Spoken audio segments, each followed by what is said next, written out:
Hello everybody and welcome back to my channel. I'd actually intended to film this video in the more traditional way that I used to do, but I decided not to because the day I wanted to film it I came in kinda late, and yeah, anyway, I'm hoping to get through this as quick as I can, just because I've come back from a 12-hour shift.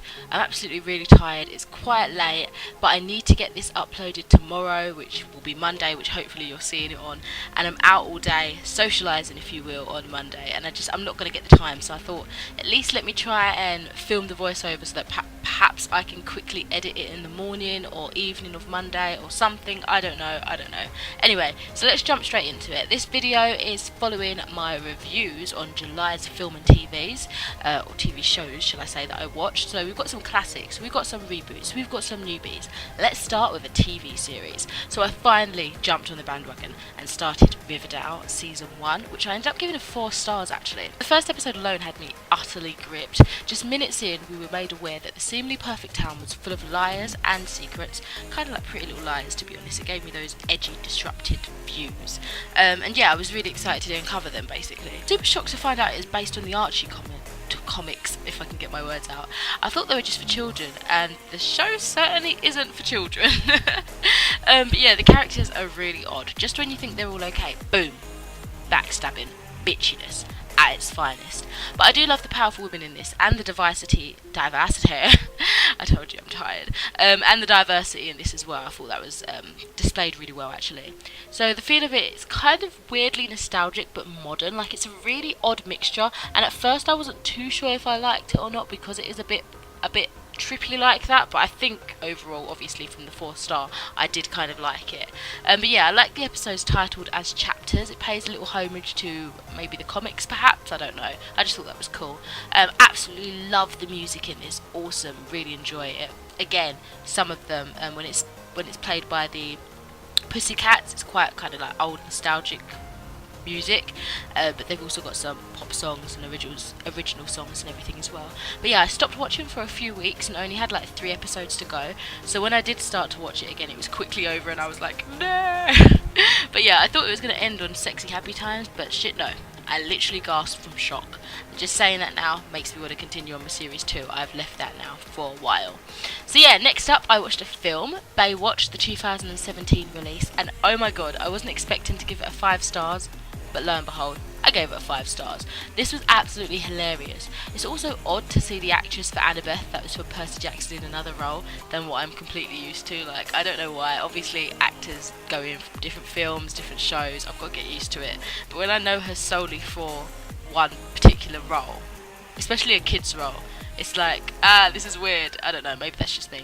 But oh my god, The Rock actually said, "Hey, High School Musical" to Zac Efron. I was cackling, absolutely cackling.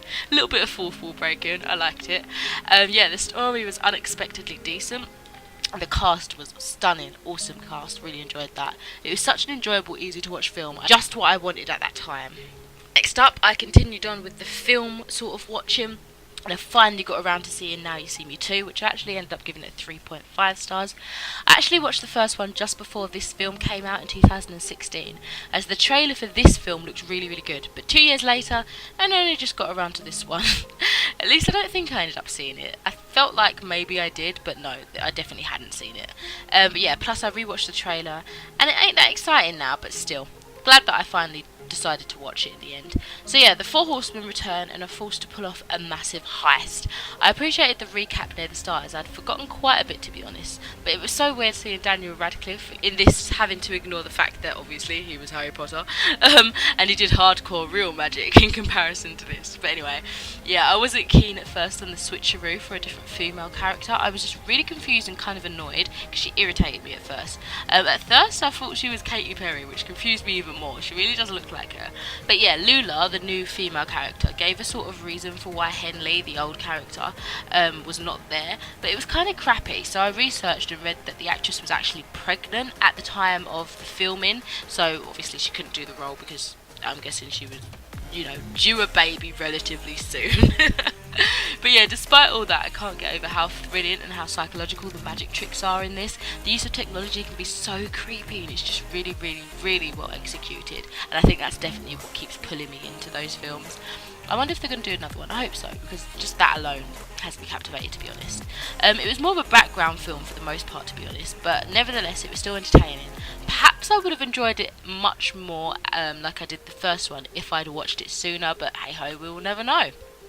Again, another film I watched immediately after. When I say immediately, I might mean like the next week, I don't know. But I watched Peter Rabbit, the new 2018 film. Yeah, I'm pretty sure it came out this year. I ended up giving it 3.5 stars.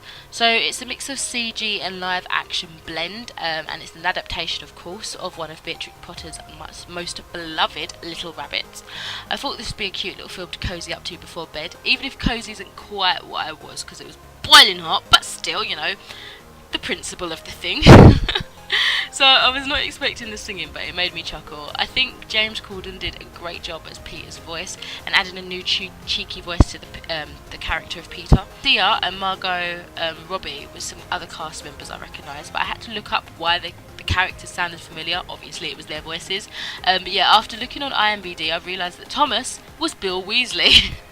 But he looks so different with dark hair. It was like, how is that him? I'm so confused, but yeah, I can see it now. It's shorter than I expected, like the film, not the dark hair. I like the modern version of Beatrix Potter being in this too, with the beautifully sad little cameo of Peter's history. That was quite cute, to be honest. The humour was so funny, and you can totally hear the underlining more, I guess, like adult jokes in this, so you've got something for the adults as well. The music, absolutely loved. They made Portugal the Man super popular and rekindled my love for Vampire Weekend. Overall, really cute film. If you have kids, let them watch it, I guess. But unless you really like rabbits like my friend Maria, it might not be the best thing in the world. She's besotted with it though. Next up, in preparation, I was watching The Incredibles. So obviously this is like the 2004 one. I gave 4 stars. I hadn't seen that film in years. But Incredible 2 obviously was released this month, and I was hoping to see it earlier on, but I got really ill, so I think I'm seeing it actually this Friday, so I'm really excited. But yeah, released this month, and many of us have been highly anticipating this sequel. I thought it was only fitting to recap on the original before I went to see it. It was more of a chilled thing to have on as background noise and to briefly refresh my memories. Cannot believe it came out in 2004. It ages really well, to be honest. I don't think I've watched this film lots of times, and the last time was certainly a while back, because I only remembered like the main action, so it was almost like I was seeing it afresh. And even though it's supposed to be something that I was having on as more of like background refresher, I was quite glued to it, to be honest. I forgot how much I loved Violet. She's definitely my favourite character, and I think she was my favourite character at first when it first came out and everything. I forgot how much Edna really irritates me. She's been popping up a lot lately in memes, so yeah, I guess I appreciate her more in the memes than the actual film. But yeah, I'm glad I watched this again before the newest film. Obviously back then I didn't pick up on some of the more adult themes, which I'm happy to be able to get now. Nothing too crazy, but just something, again, funny for the adults or whatever. But yeah, it got me super excited for the second film, so hopefully I get to see that soon. Yeah. Sticking to films yet again, I for some reason decided to watch Bruce Almighty, which I gave a 3.5 stars. So I fancied something funny, spotted Jim Carrey somewhere on Facebook in an advertisement or something, and I hadn't seen this properly before, so I thought, let's give it a watch, Jen. So after blaming God for his misfortunes, Bruce is challenged by God. It's played by Morgan Freeman. You know, what can be better? So he's challenged by him to do a better job and basically do God's work to see if he can do better, pretty much. It's just what I wanted, to be honest. It was entertaining, heartwarming at times, and just what I needed to fill the gap. Just felt like watching it, you know. Sometimes you just get in those moods, I don't know. Then I decided, well, I didn't decide, I've been watching this series throughout the whole month, but I finished it around this time. So that was Siren Season 1, which I loved. I gave it 4 stars. So I kept meaning to set a series recording for this, as I kept seeing the trailers and they looked absolutely awesome, but I guess I must have just forgotten, or I mentally thought, oh, that's starting soon, let me set a series recording, and I just didn't. But yeah, it's focused on a mermaid-obsessed town and a mysterious girl who comes along and causes utter chaos. It airs on Freeform, but it totally looks like it should be on Sci-Fi to me. So I was really confused. I was like, Freeform? Shouldn't it be on Sci-Fi? But yeah, it's one of those shows. I feel like, okay guys, so if you've seen this, you know what I mean. What is the bet that clips from this will be used in another Making of Mermaid, The Body Found sort of documentaries, or mockumentaries, or like real footage, Mermaid Found sort of thing? I reckon clips from this show is totally going to be re-edited and uploaded onto YouTube one day. But yeah, I like the layers of credibility added into it. It's got like military interest, which made it just that much more believable. Yeah, it makes absolute sense that special forces would want to come in and control something like this, so it just really helped to develop the plot, I think. The title for episode 3 really made me chuckle. It's like Interview with a Vampire. I don't know why, I just kind of like that. Yeah, again, I love the ethnic diversity in this. Show, and it's a must-see if you like mermaid stories with some realistic themes. Plus, season 2 has been announced for next year. Yay! I'm super excited. Then I decided to stick on a film again. Most of the films seem to be averaging around 3.5 or 3 to 4 stars. But yeah, I watched Game Night and that got 3.5 stars. So I basically really wanted to see this when it came out for some reason, but I didn't get around to it, evidently. This is a basic plot line where a group of friends who regularly have game nights find themselves knee-deep in a mystery. A real life one. For some odd reason I was hoping it had that humour that the scary movies did, which scared the shit out of me as a kid, to be honest, and I haven't since seen it, admittedly. But yeah, the neighbour police officer was absolutely freaking creepy. I felt sorry for him, but damn, he was freaky. It wasn't actually as funny as I was hoping, but it was still entertaining. Not something I'd watch again, but I don't know, it was still fun.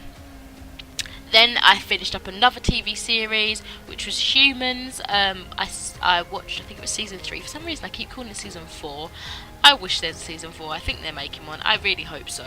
But yeah, season 3, I ended up giving it a 4.5 stars. It worked out nicely, actually, as July was sci-fi month for my reading, for book time. And this worked alongside it quite lovely, actually. So we're jumping a year on from the events of the last season, and we're just, I guess, carrying on from there. I loved the news worldwide right at the start, but instead of jumping ahead, I'd prefer to see more of the repercussions in real time of what happened in the last episodes of the second season. In some respects, it's almost felt like it was straight after, so they may have done that, in my opinion. I don't know, it's a bit weird.